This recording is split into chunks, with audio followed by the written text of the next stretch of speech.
High, আজ একটা কলকা করব। সেজন্য একটা মাটির থালা নিয়েছি। মাটির থালাটাকে আগে একটু জল দিয়ে ভিজিয়ে নিয়েছি, কারণ পুরোপুরি জলে ডুবিয়ে রাখতে আমি একদম ভুলে গেছিলাম। তাই মোটা ব্রাশ দিয়ে আমি জলটা হালকা করে একটু লেয়ার দিয়ে নিয়েছি। লাল সাদা, লাল হলুদ বা লাল চন্দন কালার, সাদা লাল, এগুলো প্রায় অনেকটা কমন আমাদের কাছে। সেই জন্য আমি এই ইউনিক কালারটা চুজ করেছি, ব্লু, পার্পল, হোয়াইট আর কিছুটা লাল, ঠিক লাল নয়, দুধে আলতা কালারের মধ্যে। আমি ফার্স্টে নীল আর পার্পল কালার দিয়ে একটা ওমরা এফেক্ট করে নিয়েছি। পেন্সিল দিয়ে লাইন টেনে নিয়েছি, কারণ তুলি দিয়ে লাইন প্রপার এখনও আমার হয় না।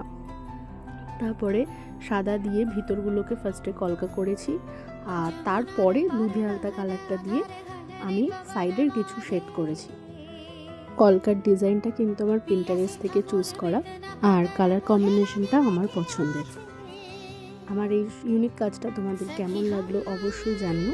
আর নেক্সট কিসের উপর কলকা দেখতে চাও আমাকে কিন্তু জানাতে একদমই ভুলো না।